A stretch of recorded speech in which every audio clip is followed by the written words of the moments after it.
Definitivamente no. No se pueden utilizar a la ligera términos que ya tienen un contenido específico. Es el caso de la sociedad de castas.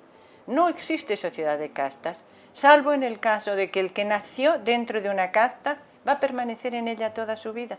Se va a casar con alguien de la misma casta y se va a ocupar en el trabajo que tiene asignado y le corresponde.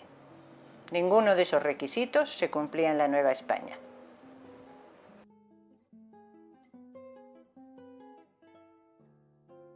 Es una trampa porque resulta muy atractiva la idea de una sociedad de castas. Parece que nos resuelve todos los problemas para identificar cómo vivían. Eran estamentos, eran clases, castas. Pero no es cierto. Es atractivo, como también son atractivos, los cuadros de castas. Esa serie es muy bonita y dice muchas cosas. Dice cosas de lo que se comía, lo que se vestía, en qué se trabajaba. De lo que no nos dice nada es de las castas. Entonces resulta atractivo, pero es falso. Por lo tanto, es una trampa.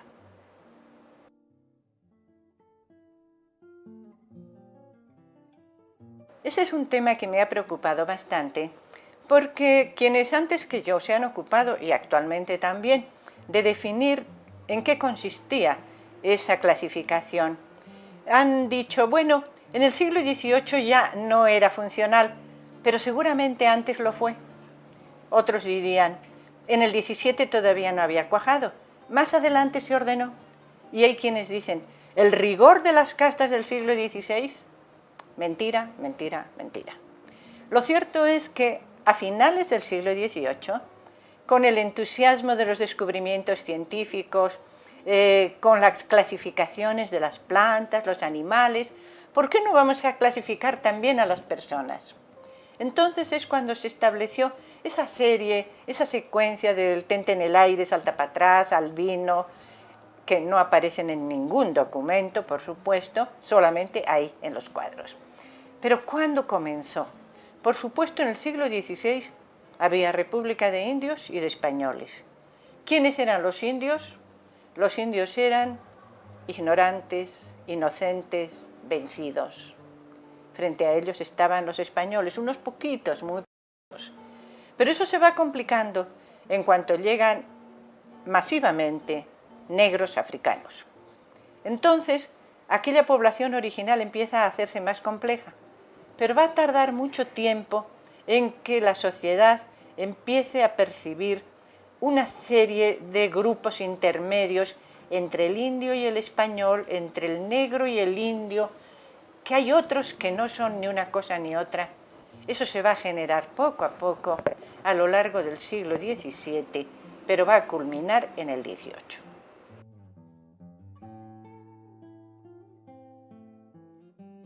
Los registros parroquiales son el fondo documental básico para identificar a los grupos.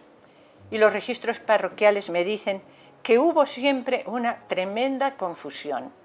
Nadie sabía dónde tenía que clasificarse.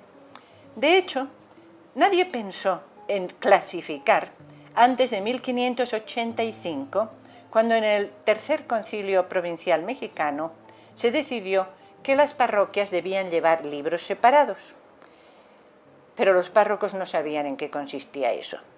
Ni en los últimos años del XVI, ni en los primeros del XVII, estuvo claro, y a partir de 1603, donde encuentro por primera vez libro de españoles, libro de castas, en la parroquia del Sagrario, el párroco se debió de ver en un conflicto.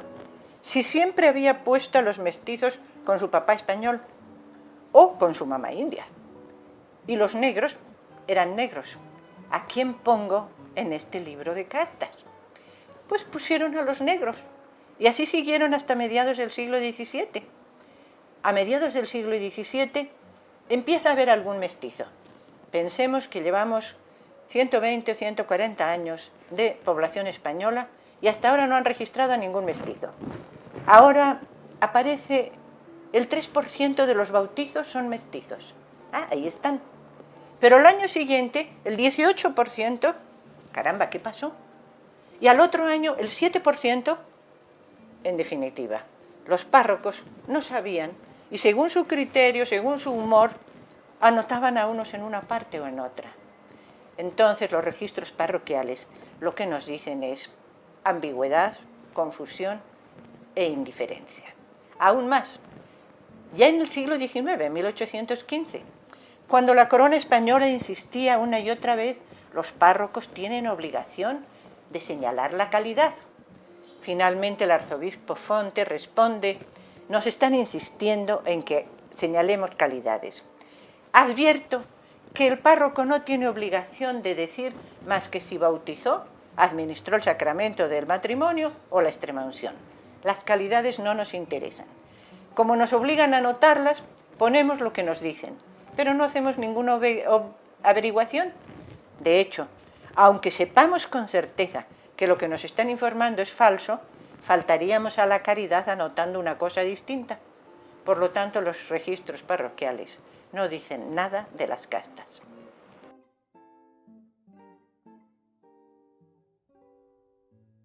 Prácticamente la calidad no era lo que importaba, pero sí importaba y mucho.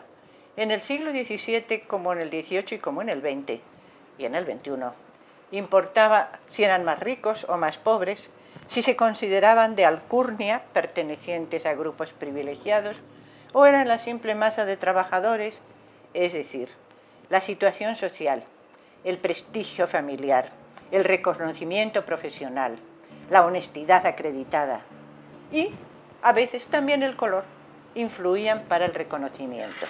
Pero las familias, pongamos el caso extremo, los hijos legítimos y los ilegítimos estaban en proporciones muy parecidas entre los españoles y las castas. No es aquello de que las negras y las indias eran violadas sistemáticamente, no. Las españolas también tenían hijos ilegítimos, porque el estar casado podía aportar algún beneficio a los que tenían una herencia que repartir, a los que tenían un prestigio del que presumir, pero a quienes no tenían nada de eso, les daba igual tener a sus hijos dentro del matrimonio o fuera de él.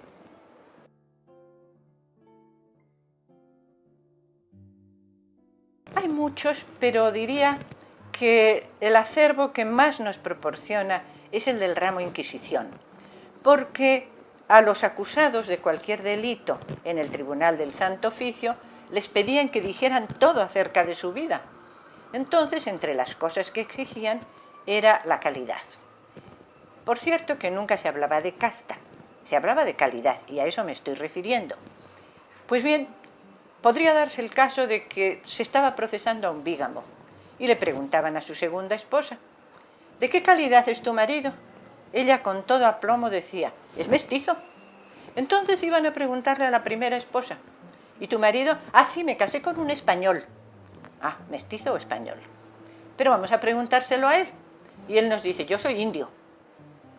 Ahora vamos a buscar a sus papás. Y resulta que el papá era español y la mamá era mulata, por lo tanto era morisco. Este es un caso auténtico. Y como este hay muchos parecidos. ¿Por qué? Que el acusado mintiera, entiendo por qué, sabemos la razón. Si podía decir que era indio, se libraba del Santo Oficio, porque los indios no entraban ahí. Pero si no podía, entonces le daba igual decir una calidad que otra. Pero a los testigos, a los familiares, ¿qué les importaba? Podría decir eso o podría decir otra calidad. Lo que está claro es que nunca había una expectativa de que voy a decir una calidad más alta que me va a dar privilegios.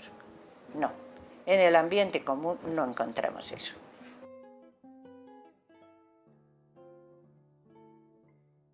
Ese grupo privilegiado, esos poquitos españoles que además de ser españoles tenían dinero y tenían una posición social, se preocupaban mucho de defender su estatus y como no podían hablar de nobleza, de hidalguía, porque no tenían cómo acreditarlo, recurrían a la limpieza de sangre, que se exigía, por cierto, para ser, por ejemplo, familiar del Santo Oficio.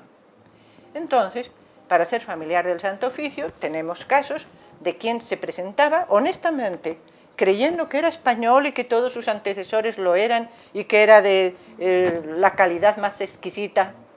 Y resulta que cuando el Santo Oficio se pone a hacer averiguaciones, encuentra o bien que tiene antepasados judaizantes, de esos había bastantes, o bien que era su abuelo, su bisabuelo era mulato, o la abuela era morisca.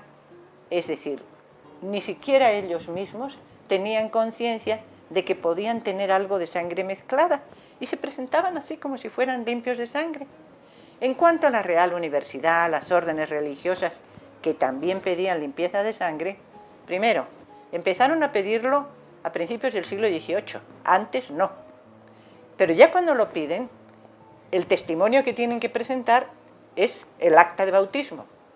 Ya sabemos lo que hacían los párrocos con el acta de bautismo, pero había quienes ni siquiera eso podían presentarlo y acuden a una serie de explicaciones como es que yo vivo muy lejos, mis padres son de Zacatecas y no sé cómo puedo conseguir el acta de bautismo.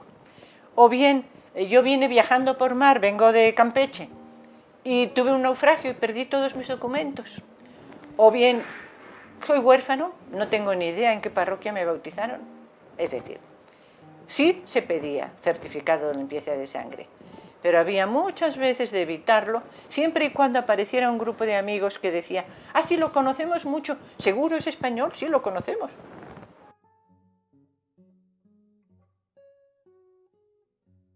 Era una tradición particularmente hispánica, relativamente reciente. A partir de la expulsión de los judíos, la preocupación era religiosa. Cuando se pedía limpieza de sangre, en lo que se estaba pensando era en que no se contaminase con los judaizantes o incluso los moriscos, aunque los moriscos no representaron tanto problema, entendiendo como problema el hecho de que tuvieran unas costumbres no coincidentes con las costumbres de los cristianos viejos. Es decir, para tener un cargo en la iglesia, en la alta jerarquía, se pedía limpieza de sangre. No obstante lo cual, hubo obispos y arzobispos cuyos antepasados eran judíos. Pero la norma existía así. También existía la posibilidad de que el rey liberase de la mancha de judío a alguien, a pesar de saberse que sus padres o sus abuelos habían sido judíos. Pero el rey, a sus amigos, a sus conocidos, a sus protegidos, les daba una carta diciendo, me consta que es limpio de sangre, a ver quién se mete.